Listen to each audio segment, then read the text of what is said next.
gustó. Y gracias, Ignacio. Señores, nosotros seguimos discutiendo porque ahora viene Sergio Berni y hoy hablé con el Pitu Salvatierra, por eso también quería que venga acá para seguir reflejando lo que pasa en la calle, en los barrios más humildes. El Pitu vive en Ciudad Oculta. Él va a contar cómo es el mecanismo para seguir comiendo con los malabares que hay que hacer. Pero vos querías, ¿te había quedado algo en el tintero? No, Bueno, Leandro.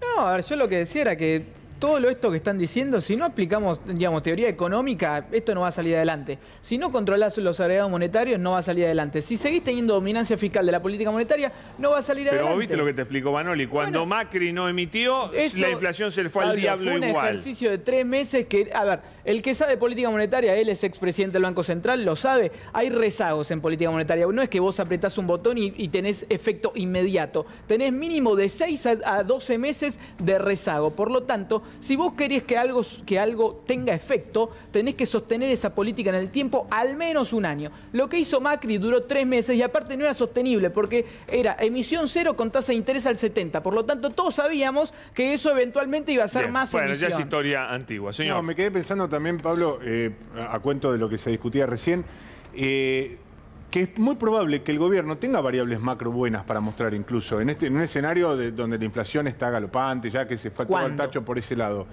La creación de empleo, como que se está recuperando los niveles... Déjame terminar, que se está recuperando... No es verdad. Se está recuperando el empleo, se está recuperando la productividad.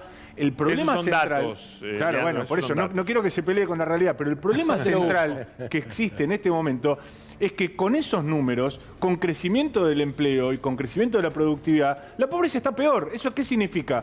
Que todo el tejido productivo se fue al tacho, que todo el tejido productivo es precario, que lo que se crece mal, que lo que se aumenta de empleo, se aumenta en empleo precario, en empleo que no sirve, que está existiendo en la Argentina una tradición que se está haciendo tradición, algo que no existía antes, que son pobres con trabajo, que son indigentes que tienen ingresos. Pero todavía hay más pobres sin trabajo. Eso no sucedía. Pero ahora hay pobres pero por supuesto que es mucho más. Entonces, mucha de la gente que está en la 9 de julio ahora probablemente tenga trabajo, probablemente tenga una changa, pero no le alcanza ni siquiera para comer. Mariano, ya tenemos nuestro invitado que es Sergio Berni, el ministro de Seguridad de la provincia de Buenos Aires. Ministro, bienvenido. ¿Cómo va? ¿Qué tal? Buenas noches. ¿Cómo está, Pablo? Bueno, usted se caracteriza por estar en la calle. Creo que está más en la calle que en el ministerio. ¿Cómo está viendo la situación social hoy con este golpe fuertísimo que es el 4,7% de inflación?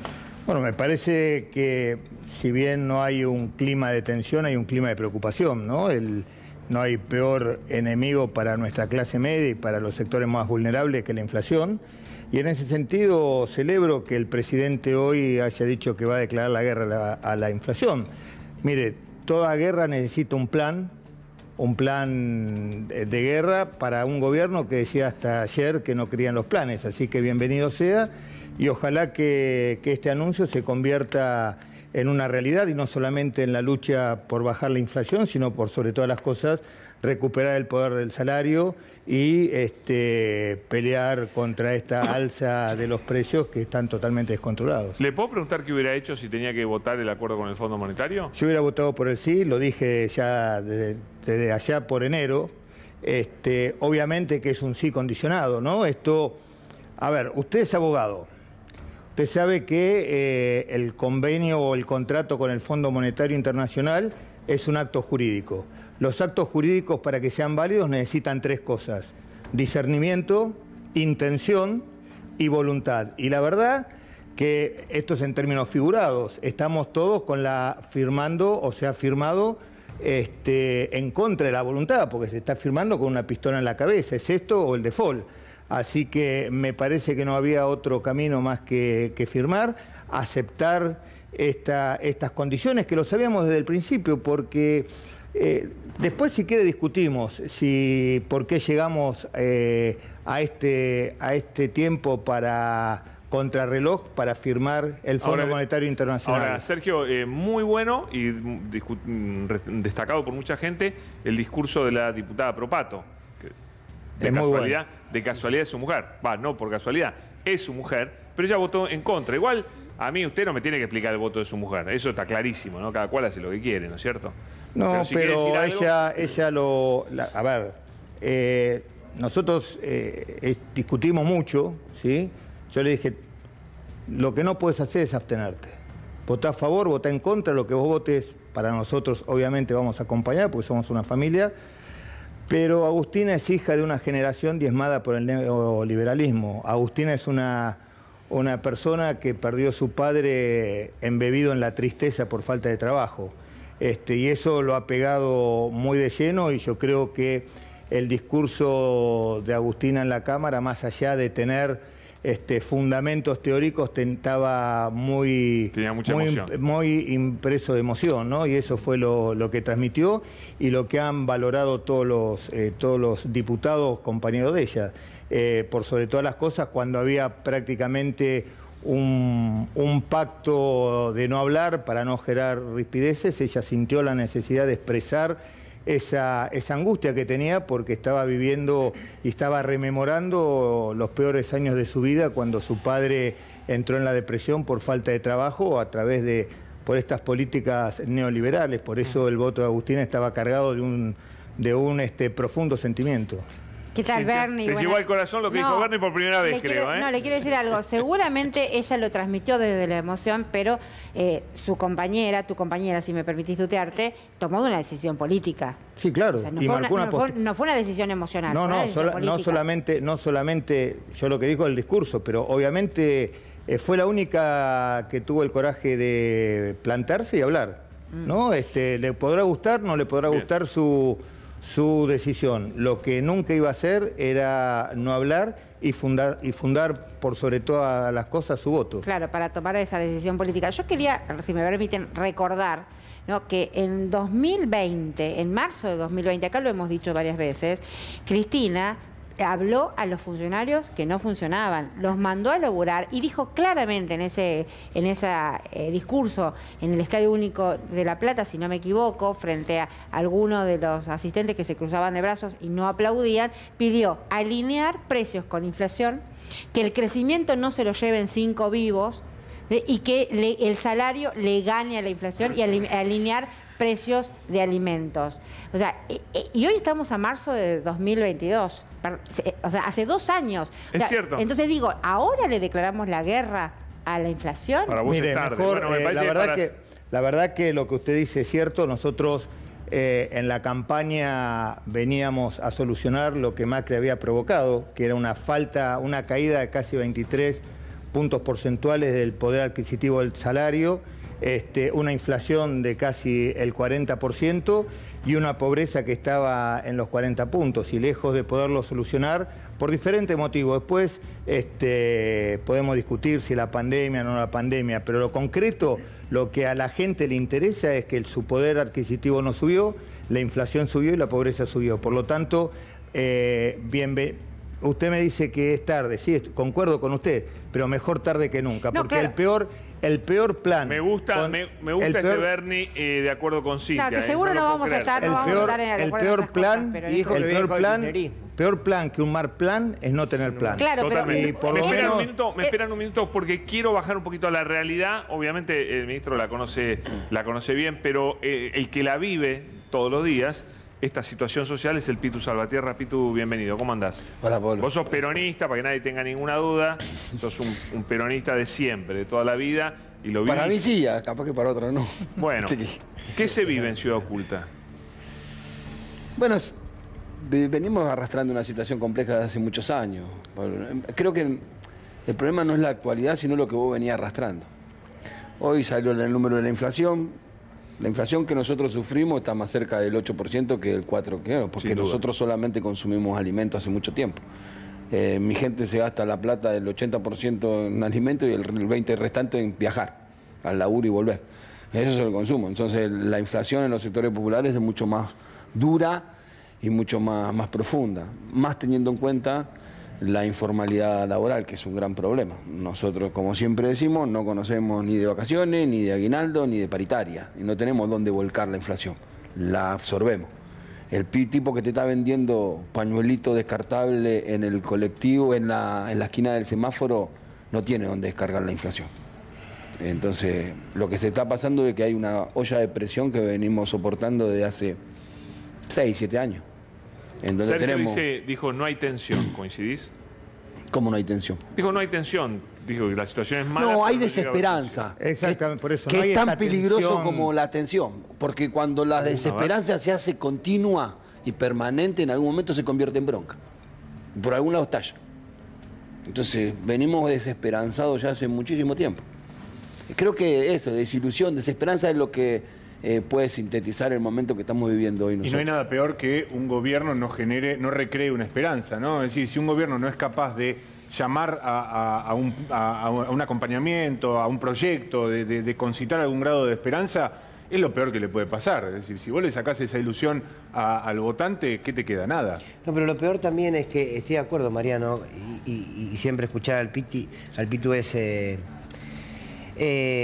poner la realidad de frente, un cachetazo, también con nuestro propio relato y también con nuestro propio discurso y análisis. Ahora digo, el problema está en que hay un sector del gobierno, y lo expresaron en la Carta de los Intelectuales que ustedes discutían ayer, que aparte que hasta creen que no proponer una disputa de intereses, no proponer una radicalización de la política, entendiendo, por lo menos uno entiende así la radicalización, como una clara defensa de qué intereses representás, hacia dónde vas a ir. Mientras no exista una vocación política para transformar esta realidad, y no siempre para dialogar, para comulgar, para que todo vale uno, da lo mismo Morales que el Pitu Salvatierra, da lo mismo Arcor, que ganó el 400% más en los últimos años que cualquier pyme. Entonces es difícil que esta realidad que el Pitu describe se pueda transformar si no hay política. Cuando lo escuchábamos a Liliana, yo comparto lo que le decía Cintia, el discurso de Liliana, que está en esa realidad comprometida con quien menos tiene. Me pareció el de Javier Milei en un momento. No, pero es el discurso que la derecha quiere instalar. Termina despreciando... No es la derecha, es la señora que está en el comedor a la cual el gobierno le promete comida y no se la da. ¿Y quién se la termina dando? Las empresas. Pero si vos no crees en el Estado y no crees en los programas sociales y no crees en la ayuda del Estado, entonces no digas ese discurso. Es un failed state, es contradictorio. no sirve. El gobierno no sirve. Paga jubilaciones que no sirve. Paga subsidio que no sirve. Paga asignación universal que no sirve. Le promete comida. ¿Vos crees que vamos a estar mejor sin el Estado? Pero por supuesto que sí, Pablo. Si vos dejás que las empresas vayan a trabajar tranquilas... Pero perdón, no, nosotros si de algo no... Con lo cual hay que tirarlo a la basura. Si de algo no podemos... que Argentina está funcionando bien ahora. A alguien que si de algo no podemos prescindir hoy es del Estado. Pero claro, es el único... Pero justamente mirá, si no existiera la asignación universal por hijo, si no existiera el potenciar, si no existiera el progresar, si no existieran todas esas medidas sociales... ¿Qué pasaría? Perdé cuidado que ya hubiera estallado el país. Razón, eso está hay algo interesante para en lo que emparchar una economía que está rota. Si la economía funcionara bien, el desempleo obviamente sería más bajo. ¿Sabes qué pasa? La economía nunca funciona bien solo para los más pobres, ¿eh? O sea, la economía para los más pobres nunca funciona bien, Leandro. En Australia hay 10% de pobreza, en Estados Unidos hay 10% de pobreza, en Inglaterra hay 10% de pobreza. En Estados Unidos no hay 10% de pobres. En los países ricos las cosas funcionan bien sin el nivel de intervencionismo que tenemos bien, acá. los países ricos. Sergio, sobre ¿por qué esto somos pobres acá? ¿Querés agregar algo? Mire, yo creo profundamente en el Estado, comparto lo que dice Pitu, he trabajado muchísimo con Pitu, mire, somos de los funcionarios que más recorremos los barrios, Villa Oculta la hemos no solamente recorrido, sino que la hemos transformado y hemos hecho muchísimos proyectos productivos y hemos... Cuando estabas en desarrollo social. Cuando estaba en desarrollo social, ¿cuántos planes sociales hemos transformado, Pitu, solamente en Ciudad Oculta en proyectos de trabajo? Lo que pasa que no es que no creemos en el Estado. Yo no creo en esta metodología sistemática que se va profundizando de planes sociales, planes sociales, planes sociales. Gobernar para el peronismo es generar trabajo. Y me parece que como así el presidente dice, le vamos a declarar la guerra a la inflación porque hasta hace poco no creían los planes, me parece que tiene que declararle la guerra a la generación de trabajo, a la generación de empleo formal, a la generación de esperanza. A este gobierno, ¿sabe qué pasó? Perdió la épica. Y cuando un gobierno pierde la épica, pierde la desesperanza en los lugares más vulnerables. Yo creo ahí volvés a coincidir con Cintia, que quiere recuperar la épica. Lo que yo quiero decir además es, ¿qué significa guerra a la inflación? ¿Qué significa guerra a la inflación? Porque si es solamente un eslogan contextualizado en el... No, pero pará. Fue una frase. Ahora está bien, bueno, pero por eso te decía no que... juguemos por Por eso te decía anuncio. que en 2022... Por eso este gobierno empezó con un Consejo del Hambre, del que participaban Tinelli, Caparrós y otros, si mal no recuerdo. Entonces, dar de comer es una decisión política. ¿Quién es otros? ¿Perdón? Otros y otras. Pensé que era un nombre. Perdón, ¿puedo hacerle una consulta a Bernie, aprovechando que está en su condición de ministro de Seguridad? Me interesa por la materia, Bernie. ¿Qué vio con los incidentes en el Congreso, con la pedrada al despacho de Cristina Fernández de Kirchner? La verdad, yo no estuve ahí. Pero habrá visto el video de Cristina. Vi los videos. Obviamente que ver el video es uno necesita ver las imágenes globales, pero más allá de todo eso me parece un gran desacierto de a quien tenía a cargo la responsabilidad no prever y haber dejado durante el tiempo que transcurrió esa gente totalmente descontrolada y en un estado de violencia absoluto. Ahora le pregunto, en ese sentido, ¿la responsabilidad Nación o Ciudad de Buenos Aires? Y además le quiero preguntar también por... No, es Ciudad de Buenos Aires. No, está bien, pero evidentemente había un ruido entre Nación y Ciudad de Buenos Aires. No, hace 2 años, dijo Cristina en un comunicado oficial del Senado, hace 2 años le pidieron que no ponga vallas un día y de eso se agarra D'Alessandro para decir nunca más pongo vallas. Igual no tiene nada que ver. A ver, y yo lo digo con mucho respeto, muchas veces cuando he tenido a cargo hacer seguridades más o menos parecidas, cuando alguna autoridad me dice algo en el cual atenta contra la seguridad del conjunto, uno tiene que decir que no. Es lo mismo que cuando entro al quirófano. Quien decide cómo opera es el cirujano. Pero, por Bernie, más que el paciente me diga, haceme una incisión chiquitita, o en vez de entrar por acá, entrar... No, el que tiene que operar es el que tiene que determinar por dónde aborda la incisión. En el caso de la seguridad es lo mismo. Bernie, uno cuando tiene la responsabilidad tiene que asumir la responsabilidad independientemente de lo que quieran sugerir. O sea, obviamente siempre la culpa es del que tiene la responsabilidad. Obviamente que uno siempre escucha si es una sugerencia para mejor o bienvenida sea. Ahora, cuando hay imposiciones que atentan contra el buen desempeño del manejo de la seguridad, no hay que darle bolilla. Yo le quería preguntar, cuando usted ve esa veintena de personas tirando piedras sistemáticamente durante 20 minutos, ¿usted ahí ve la acción de loquitos, ve una acción coordinada, ve algo pago? Aquellos que estamos en la calle todos los días, eso es algo totalmente normal.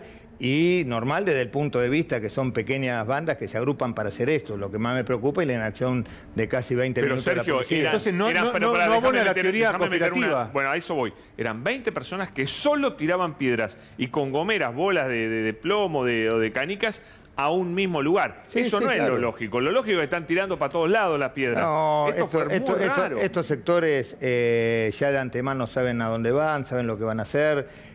No son improvisados, tienen... O sea, se buscó el objetivo. Tienen objetivos muy claros. El objetivo, no había ninguna duda, que era el despacho de la vicepresidenta. Lo que más... A mí no me llama la atención eso, porque eso es lo normal. Aquello que estamos acostumbrados al conflicto de todos los días en la calle, eso es lo normal. Pero, Bernie, lo que es anormal es la inacción de 20 minutos. No le llama la atención, Bernie, porque no es la primera vez que pasa. Por eso, o sea, no es... Esto ya ha pasado otras veces. No es, y se ha hecho la vista gorda también. No, pero perdón. Movidas frente al Congreso hubo un montón, piedras también, pero nunca teledirigidas a un solo despacho. Eso y con una zona liberada, nunca. Si a un despacho mal, no, pero hubo a una cuadra tenés un destacamento policial. No, y la policía estaba cerca. Digo, 20 minutos que liberaron una zona para que se tiren piedras. ¿Vos cómo lo viste, Pitu, eso? No, me parece extraño las bombuchas de pintura previas. Eso me... No suele pasar eso. Están todas en el mismo lugar. Marcaron el lugar. Si fuera una costumbre, viste que en otras manifestaciones hay costumbre de ensuciar por ahí. Pero esta no parecía ser, no era masivo. Tiraron 6 bombuchas con pintura roja a cerca de 2 ventanas como visualizándolas, ¿no? Y después todas las piedras fueron para ahí. En ese sentido, sí, después no sé hasta dónde puede alcanzar la organización de este hecho, si fue de las organizaciones de izquierda solamente, si está involucrado. Y sí la inacción de la policía. Nosotros hemos marchado muchas veces y la policía ha reaccionado mucho más rápido. Y más duro. Sí. Y más, sobre todo la de la ciudad. ¿Se llegará a saber quiénes fueron? Hoy detuvimos en la provincia de Buenos Aires, en Vicente López, uno de los sindicados, una persona extranjera, y que, bueno, obviamente no puedo dar mayor información. ¿Pero es uno de los que estuvo tirando piedras? Está sindicado como uno de los autores materiales, hay que demostrarlo ahora y, bueno, será la justicia, obviamente que eso lo estudia la justicia de la ciudad. Nosotros intervenimos a través de un exhorto, nos habían dado una dirección, no lo encontramos y lo pudimos encontrar en Vicente López. ¿No era un militante político? ¿Cómo le gusta a Bernie mencionar que son extranjeros? ¿Qué necesidad es extranjero.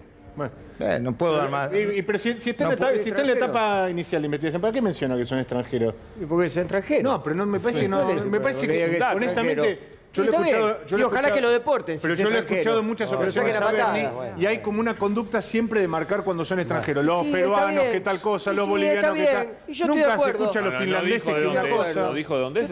No, está bien. A mí no me parece. Está perfecto. No solamente no lo dije, sino no quise explicar cuál era su. No, pero marcó específicamente que son extranjeros. Omitió otra información. Es extranjero. Es extranjero. ¿Y cuál es el problema? Me parece que no es extranjero. ¿Cuál es el problema? Porque siempre tiende a culpabilizar y a criminalizar a los extranjeros. Es un delito, te sacan a patada. Se tiende a criminalizar siempre a las poblaciones extranjeras. Que conteste el ministro. Siempre. No, que en todo caso enójese con la justicia, que es quien lo mandó a detener. Yo lo único que hago es relatar. Es una persona masculina y extranjera. Igual que yo pregunto otra cosa. Claro, yo no me enojo. Me parece que marcar que es extranjero tiende a criminalizar siempre a las poblaciones extranjeras. Está bien. ¿Es militante político?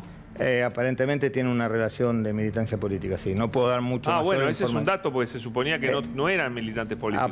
Aparentemente. Hay que ver cuando el juez hoy seguramente le tiene que haber tomado indagatoria y qué fue lo que determinó. ¿Cómo fue eso de que ya no es más kirchnerista? ¿Cómo lo Sí, me fui del kirchnerismo. Me fui decepcionado del kirchnerismo.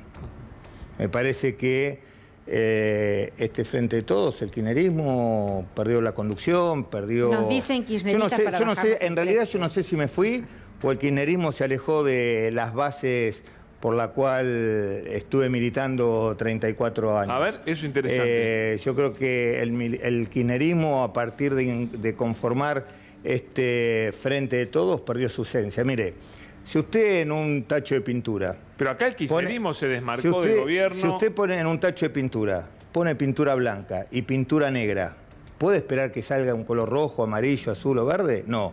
¿Qué va a salir? Gris. Bueno, yo creo que en esta mezcla de blanco y negro que hizo el kirchnerismo en el Frente de Todo, perdió su esencia y es muy difícil recuperarlo. El gris no vuelve nunca al blanco. Por lo tanto, yo, más allá de haberme ido del kirchnerismo, yo siento que el kirchnerismo se alejó de esos principios que estuve militando durante 34 años. ¿Qué pensás vos, Pitu, de eso? Yo creo que el kirchnerismo sigue siendo la transición natural del peronismo. Ser peronista y ser kirchnerista me parece que es lo mismo.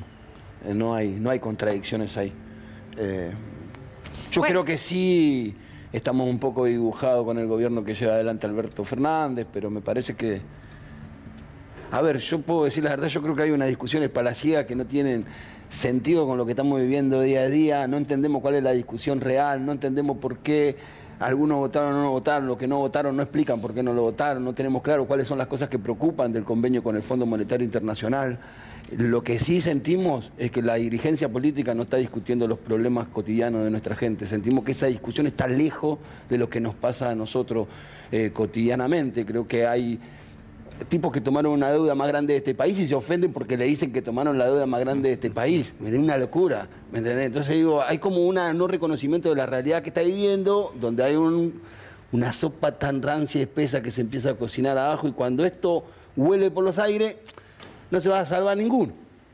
Porque ahí no va a haber diferencia entre unos y otros, ¿no? Porque por ahí la derecha cree que se va a salvar de algún estallido social, van a hacer lo que primero caiga. Entonces digo, me parece que hay intelectuales que intelectualizan una situación hoy que me parece que no estamos para intelectualizar mucho. Mira, yo te decía hoy en la radio, nosotros, con esto cierro, nosotros cuando nos estábamos muriendo de hambre en los 90, en los principios del 2000 hasta el 2001, lo único que pensábamos era en parar la olla, porque el contexto lo único que te exigía era parar la olla, cómo morfamos, cómo no nos morimos de hambre. Cuando mejoramos nuestras condiciones a través de la irrupción del kirchnerismo en el 2003, la situación empieza a acomodarse, en el 2005 empiezan a desaparecer los techos de chapa, en las villas aparecen los techos de losa, los pasillos de tierra se convierten en cemento, hay una mejora adquisitiva del sector popular en donde dejamos de comer guiso, más churrasco, más asado. Una vez que satisfacemos todas todas esas necesidades, empezamos recién a hablar de los procesos de urbanización y problematizar esa situación. Y ahí donde cambiamos el concepto de urbanización por la integración urbana, pero había otras cosas resueltas. Hoy ponerse a intelectualizar tanto la situación cuando nos estamos cagando de hambre, me parece que es una falta de respeto. Perdón. Gracias, Pitu, por estar con nosotros, muy amable. Gracias, Sergio Berni, ministro. Gracias por meterse en todos los temas, siempre. A todos ustedes, gracias, han estado brillantes, como siempre.